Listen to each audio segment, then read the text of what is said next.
के नाम अभियान की शुरुआत। सीएम योगी ने की शुरुआत। यूपी में लगाए 5 करोड़ पौधे।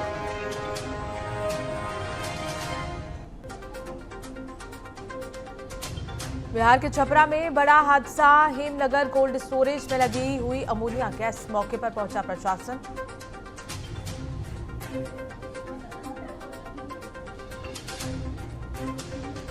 डीएमके का कांग्रेस पर बड़ा हमला। कहा, कांग्रेस के धोखे को कभी नहीं भूलेगी डीएमके। जहां कांग्रेस होगी नहीं जाएंगे वहां।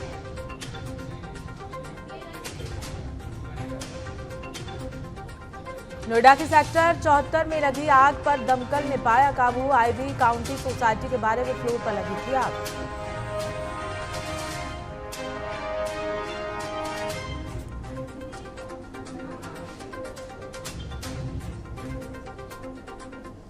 नमस्कार, मैं पूनम तांगर। आप देख रहे हैं टीएनपी न्यूज। बुलेटिन की शुरुआत करेंगे बड़े अपडेट के साथ। इंडिया गठबंधन को बड़ा झटका लगा है। डीएमके ने गठबंधन से अपना नाता तोड़ दिया। उदयनिधि का कांग्रेस पर बड़ा हमला। कांग्रेस का धोखा कभी नहीं भूलेंगे, ये बातें उदयनिधि ने कही। बता दें कि विपक्षी गठबंधन इंडिया को बड़ा झटका लगा है। तमिलनाडु में कांग्रेस का विजय की टीवीके सरकार को समर्थन से नाराज डीएमके ने गठबंधन से आधिकारिक तौर पर नाता तोड़ लिया है। डीएमके ने आधिकारिक तौर पर घोषणा कर दी है कि वो अब इंडिया ब्लॉक का हिस्सा नहीं है। पार्टी प्रवक्ता टीकेएस एलंगोवन ने कहा कि डीएमके ने गठबंधन से अपनी राहें अलग कर ली हैं। इसके साथ ही पार्टी 8 जून को दिल्ली में होने वाली इंडिया गठबंधन की बैठक का बहिष्कार करेगी। वहीं तमिलनाडु विधानसभा में विपक्ष के नेता और डीएमके यूथ विंग के सेक्रेटरी उदयनिधि स्टालिन ने कांग्रेस पर धोखा देने का आरोप भी लगाया।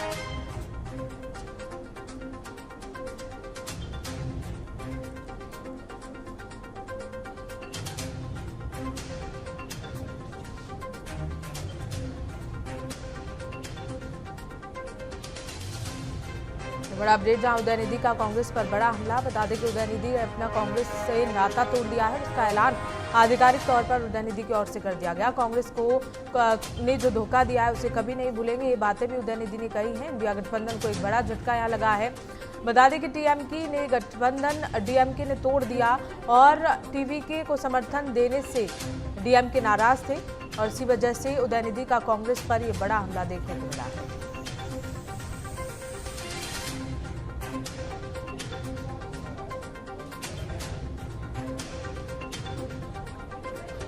बड़ा अपडेट, जहां डीएमके ने गठबंधन से अपना नाता तोड़ दिया। बता दें कि टीवीके को समर्थन देने से नाराज उदयनिधि ने धोखा देने का आरोप कांग्रेस पर लगाया है। उदयनिधि का कांग्रेस पर बड़ा हमला। उन्होंने कहा कि कांग्रेस का धोखा कभी नहीं भूलेंगे।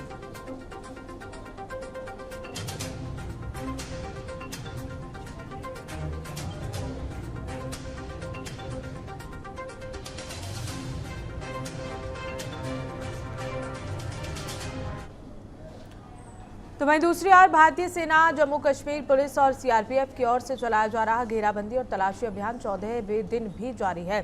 सुरक्षा बल मांजकोट सेक्टर के गंभीर मुगलन और दोरी माल के घने जंगलों में छिपे संदिग्ध आतंकवादियों की तलाश में सघन सर्च ऑपरेशन चला रहे हैं। पूरे इलाके में ड्रोन और अन्य तकनीकी साधनों की मदद से निगरानी बढ़ा दी गई है। सुरक्षा कारणों से कई इलाकों में आवाजाही भी सीमित कर दी गई है। अधिकारियों के अनुसार अभियान तब तक जारी रहेगा जब तक क्षेत्र पूरी तरह सुरक्षित घोषित नहीं हो जाता।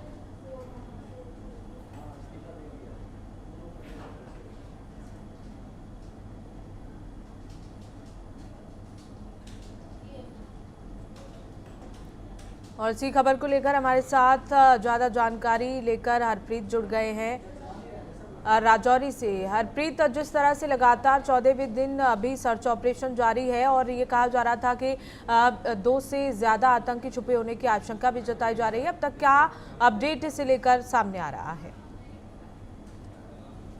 डिवीजन के राजौरी जिला है, वहां पर जो सर्च ऑपरेशन है वो लगातार आज दूसरा हफ्ता पूरा हो चुका हुआ है। 14वां दिन है। राजौरी के जो इलाका है, जहां पर मांजाकोट का जो इलाका है, वहां वहां भी ये सर्च ऑपरेशन आज 14वें दिन भी जारी है लगातार, जहां पर 2 से 3 आतंकवादी जो छुपे हुए हैं, जो पाकिस्तान बेस्ड जो आतंकवादी हैं, वो उनका कहीं ना कहीं पीछा हमारी सिक्योरिटी फोर्सेस कर रही हैं, जिसमें हमारी जम्मू कश्मीर पुलिस हो, इंडियन आर्मी हो, सीआरपीएफ की टीमें हो, पैरा कमांडो की टीमें हो, ये लगातार वहां पे सर्च ऑपरेशन चला रही हैं। वहीं आपको बता दूं, इन 2 हफ्तों के बीच ये जो आतंकवादी थे, इनके साथ 5 बार सिक्योरिटी फोर्सेस का मुकाबला भी हो चुका हुआ है, लेकिन कहीं ना कहीं वो घने जंगलों का फायदा उठाकर दूर जंगलों में गुम हो जाते हैं। गुम होने का उनका एक ही मकसद रहता है कि वो वहां पे बड़ी बड़ी जो चट्टानें हैं उनका कहीं ना कहीं उनकी मदद लेते हैं, और कहीं ना कहीं हमारी जो सिक्योरिटी फोर्सेस हैं लगातार इनका पीछा कर रही हैं। वहीं जो इलाके की अगर बात करूं तो रजौरी का पूरा जो मांजाकोट का इलाका है, वहां पर पूरा इलाका है वो सीज कर दिया गया है। वहीं आने जाने वाले हर व्यक्ति के ऊपर पूरी गहनता से उनकी चेकिंग की जा रही है। बिल्कुल हरप्रीत, क्योंकि 14 दिन हो गए हैं, क्या लगता है कि सर्च ऑपरेशन कब तक जारी रहेगा? जी, अगर सर्च ऑपरेशन की बात करूं कि जैसे ही, क्योंकि सिक्योरिटी फोर्सेस लगातार वहां पे इंडियन आर्मी हो, जम्मू कश्मीर पुलिस हो, पैरा कमांडो हो, लगातार वो हेलीकॉप्टर की मदद से, डॉग स्क्वाड की मदद से, ड्रोन की मदद से लगातार उनका पीछा कर रहे हैं। जैसे ही उनका कहीं ना कहीं उनके साथ उनका मुकाबला उनके साथ होता है, कहीं ना कहीं जल्द ये सर्च ऑपरेशन खत्म हो जाएगा, और कहीं ना कहीं जो आतंकवादी 2 से 3 आतंकवादी जो पाक स्पॉन्सर्ड आतंकवादी हैं, जो नापाक हरकत लेकर यहाँ पे हमारे हिंदुस्तान में आए थे, कहीं ना कहीं हमारी सिक्योरिटी फोर्सेज उन तक पहुंचकर उनका कहीं ना कहीं मुठभेड़ कर उनको मौत के घाट उतार देंगी। जी चलिए ठीक है हरप्रीत, नजर बनाए रखिएगा। बहुत बहुत शुक्रिया आपका तमाम जानकारी साझा करने के लिए। तो वह दिल्ली के वसुंधरा एनक्लेव में असिस्टेंट प्रोफेसर की हत्या कर दी गई। ये बड़ा अपडेट, जहां सत्यम अपार्टमेंट में असिस्टेंट प्रोफेसर का शव पाया गया। मृतका डॉक्टर देबोस्मिता पॉल ड्यू में असिस्टेंट प्रोफेसर थी। बता दें कि दिल्ली विश्वविद्यालय के कॉलेज की 49 वर्षीय असिस्टेंट प्रोफेसर का शव वसुंधरा एनक्लेव स्थित अपने फ्लैट में मिला है। उनका शव फ्लैट के अंदर खून से लथपथ हालत में मिला। पूर्वी दिल्ली के पुलिस उपायुक्त राजीव कुमार ने बताया कि मृतका की पहचान देबस्मिता पॉल के रूप में हुई है। देबस्मिता पॉल शिवाजी कॉलेज में असिस्टेंट प्रोफेसर थी और पूर्वी दिल्ली के वसुंधरा एनक्लेव में स्थित सत्यम अपार्टमेंट के अपने फ्लैट में अकेली रहती थी। पुलिस ने बताया कि एक महिला ने फोन पर सूचना दी कि उसकी बहन की हत्या कर दी गई है और शव फ्लैट के अंदर पड़ा हुआ है। इसके बाद पुलिस की एक टीम तुरंत मौके पर पहुंची। फोन करने वाली महिला देवव्रती पॉल ने पुलिस को बताया कि वो अपनी बहन को सुबह से बार बार फोन कर रही थी, लेकिन उससे संपर्क नहीं हो पा रहा था। ये पूरी घटना दिल्ली के वसुंधरा एनक्लेव की है, जहां सत्यम अपार्टमेंट में असिस्टेंट प्रोफेसर का शव पाया गया। अब इस पूरे मामले को लेकर पुलिस जांच कर रही है। बता दें कि मृतका डॉक्टर देबोस्मिता पॉल ड्यू में असिस्टेंट प्रोफेसर के पद पर तैनात थी और ऐसे में दिल्ली के वसुंधरा एनक्लेव में असिस्टेंट प्रोफेसर की हत्या कर दी गई है। संदिग्ध हालत में शव मिलने से हड़कंप मच गया। अब इस पूरे मामले को लेकर पुलिस छानबीन कर रही है।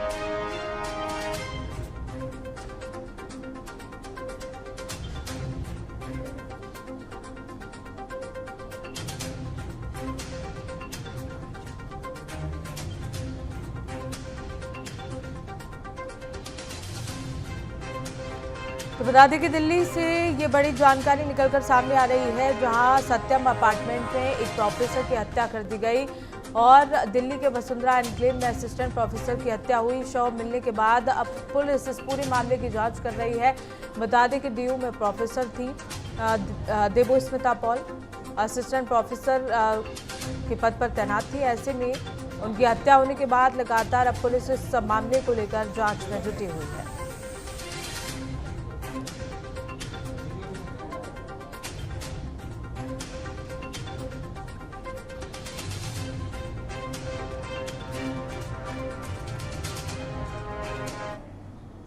और इस बीच तमिलनाडु से एक बड़ा अपडेट, राजनीति से जुड़ी ये बड़ी जानकारी, जहां अन्नामलाई ने बीजेपी से इस्तीफा दे दिया है। तमिलनाडु के पूर्व बीजेपी अध्यक्ष हैं अन्नामलाई। बीजेपी अध्यक्ष नितिन नवीन ने इस्तीफा मंजूर कर दिया। ये बड़ा अपडेट, जहां तमिलनाडु बीजेपी के पूर्व प्रदेश अध्यक्ष के अन्नामलाई ने पार्टी की प्राथमिक सदस्यता से इस्तीफा दे दिया है। बीजेपी अध्यक्ष नितिन नवीन ने उनका इस्तीफा स्वीकार कर लिया। बता दें कि पूर्व आईपीएस अधिकारी अन्नामलाई, जिन्हें उनके समर्थक सिंघम के नाम से जानते हैं, 2020 में बीजेपी का दामन थामा था। इसके एक साल बाद उन्हें तमिलनाडु बीजेपी का प्रदेश अध्यक्ष बनाया गया था। हाल ही में उनकी दिल्ली यात्रा और बीजेपी के शीर्ष नेताओं से मुलाकात के बाद राजनीतिक गलियारों में उनके भविष्य को लेकर कई तरह की अटकलें लगाई जा रही थी। और ऐसे में अन्नामलाई ने 2 जून को नई दिल्ली में केंद्रीय गृह मंत्री अमित शाह से मुलाकात की थी और तमिलनाडु की राजनीति से जुड़ा ये बड़ा अपडेट, जहां तमिलनाडु में अन्नामलाई ने बीजेपी से इस्तीफा दे दिया है और उनके इस्तीफे को मंजूरी मिल गई है। तमिलनाडु के पूर्व बीजेपी अध्यक्ष अन्नामलाई, जहां नितिन नवीन ने उनका इस्तीफा मंजूर किया। और इसी खबर को लेकर हमारे साथ संवाददाता शिवानी शर्मा जुड़ गई हैं। शिवानी, जिस तरह से तमिलनाडु की राजनीति में ये उलटफेर देखने को मिल रहा है, अन्नामलाई का इस्तीफा, क्या वजह रही इसके पीछे?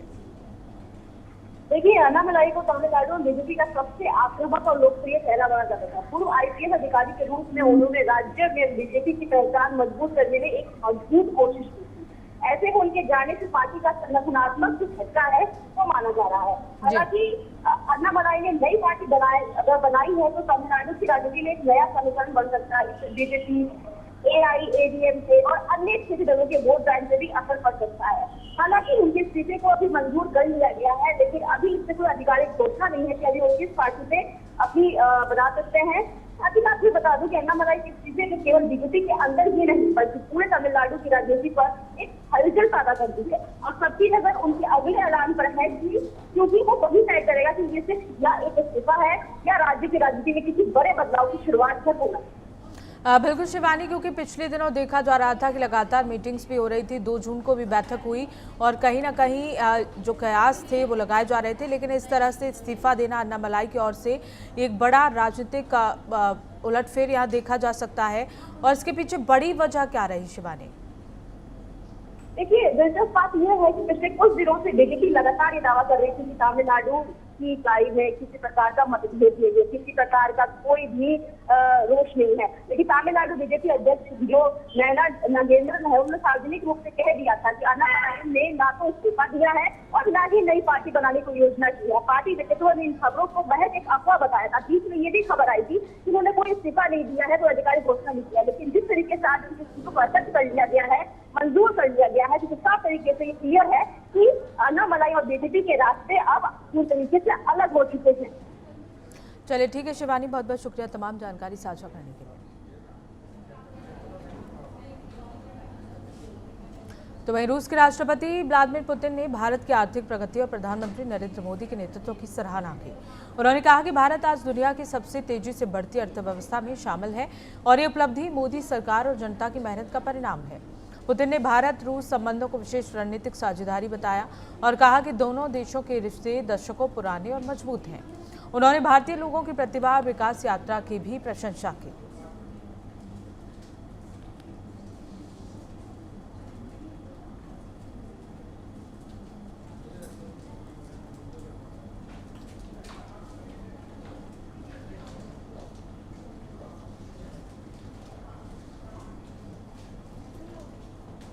तो बता दें कि प्रधानमंत्री मोदी के नेतृत्व को विकास की वजह बताया और व्लादिमीर पुतिन लगातार भारत रूस संबंधों को विशेष साझेदारी का करार देते हुए नजर आए और ऐसे में उन्होंने प्रधानमंत्री मोदी की भी तारीफ की। रूस के राष्ट्रपति पुतिन ने कहा कि मोदी के नेतृत्व में भारत अच्छा काम कर रहा है। भारत की आर्थिक प्रगति की भी सराहना करते हुए पुतिन नजर आए।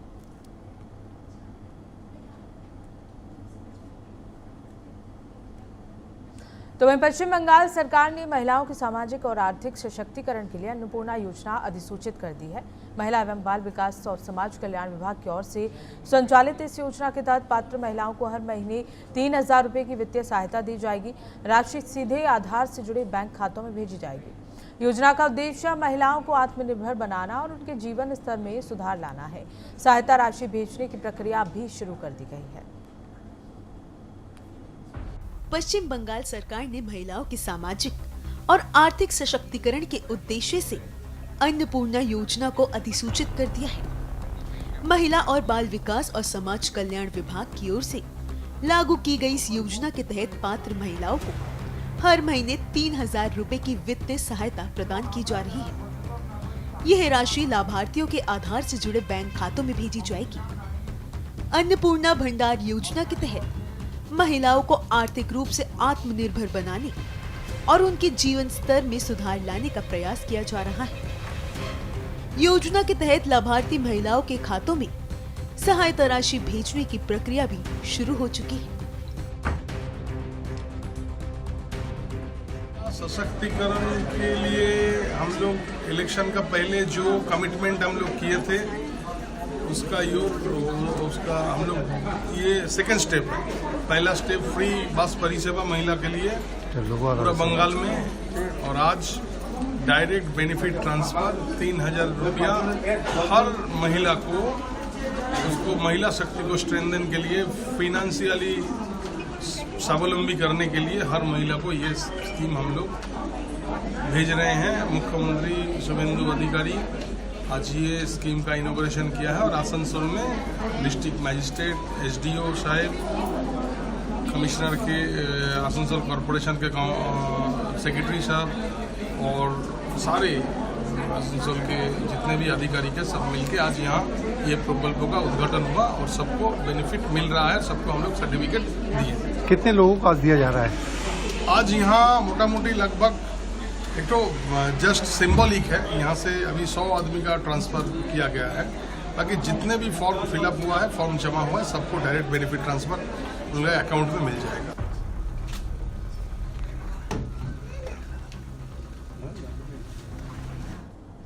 पंजाब के मोहाली में महिला की हत्या कर दी गई। दफ्तर में घुसकर महिला को चाकू मारा गया। चाकू मारकर महिला कर्मचारी की हत्या से पूरे इलाके में सनसनी फैल गई है। आरोपी की तलाश करने में पुलिस जुटी हुई है। बता दें कि पूरा मामला पंजाब के मोहाली का बताया जा रहा है, जहां SAS नगर में एक दफ्तर के अंदर महिला कर्मचारी की चाकू मारकर हत्या कर दी गई। घटना से पूरे इलाके में सनसनी फैल गई। बताया जा रहा है कि वारदात कार्यालय परिसर में ही हुई, जिसके बाद मौके पर अफरा तफरी मच गई। सूचना मिलने पर पुलिस ने मौके पर पहुंचकर जांच शुरू कर दी है। पुलिस अधिकारी मामले के हर पहलू से जांच कर रहे हैं और आरोपी की तलाश जारी है।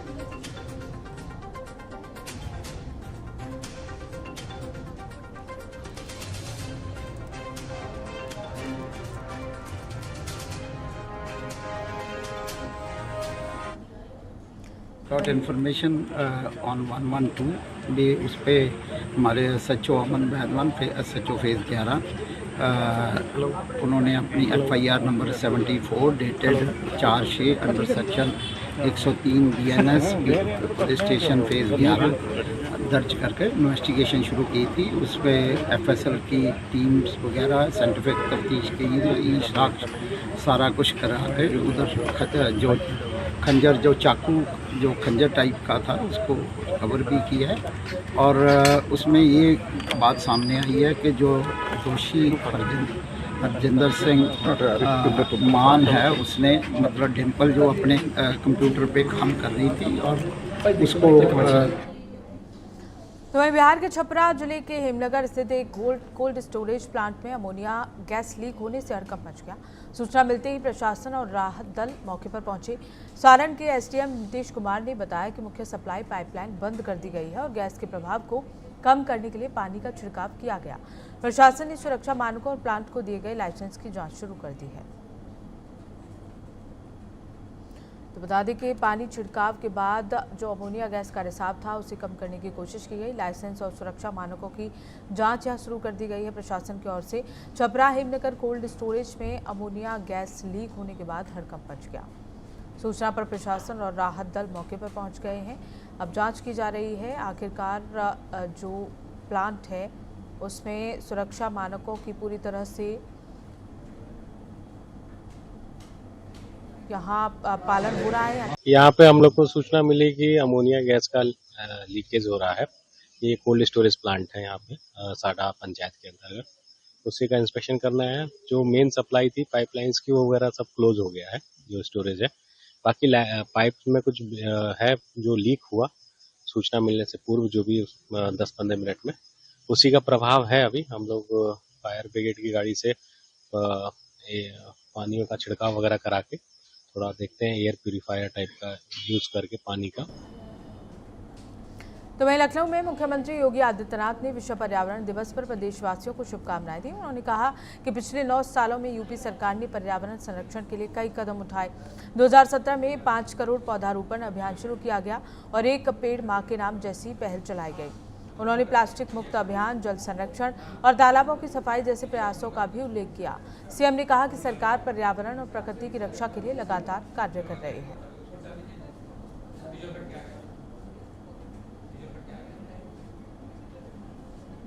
विश्व पर्यावरण दिवस है। इस अवसर पर पूरे प्रदेशवासियों को विश्व पर्यावरण दिवस की मैं हृदय से बधाई देता हूं।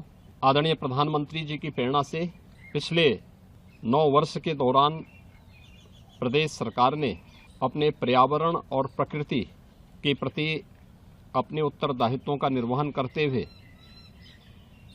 अनेक महत्वपूर्ण कदम उठाए हैं। पहले ही वर्ष 2017 में वन महोत्सव के अवसर पर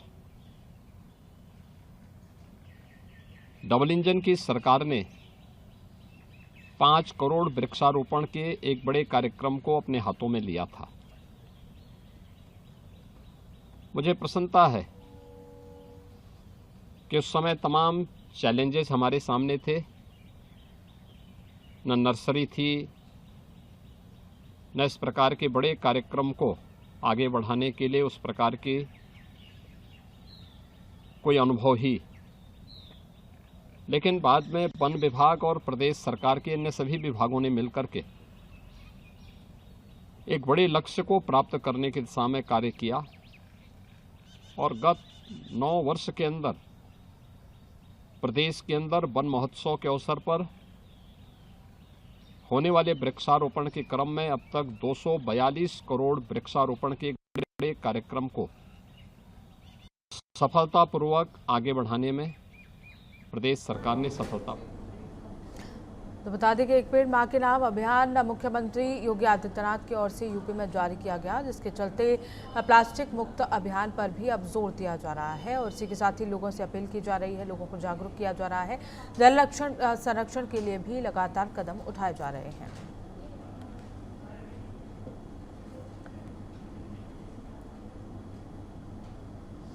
और इस बीच एक बड़ा अपडेट, जहां लालू यादव और राबड़ी देवी की सुरक्षा में बड़ा बदलाव। लालू राबड़ी की Z+ सिक्योरिटी वापस ले ली गई है।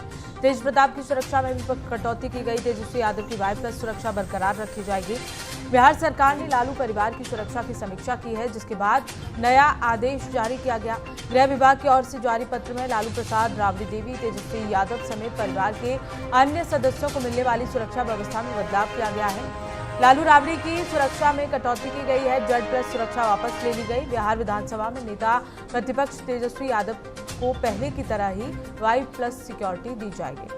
वहीं तेज प्रताप यादव की सुरक्षा घट गई है। अब उन्हें सिर्फ एक अंगरक्षक ही मिलेगा।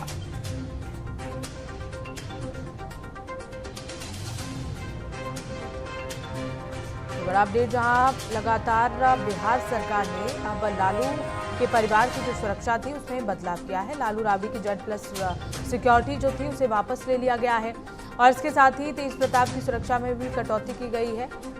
तो वहीं लालू राबड़ी की Z+ सुरक्षा को वापस ले लिया गया है। बता दें कि लालू के परिवार की जो सुरक्षा थी उसमें बदलाव बिहार सरकार की ओर से किया गया। तेज प्रताप की सुरक्षा में भी कटौती की गई है।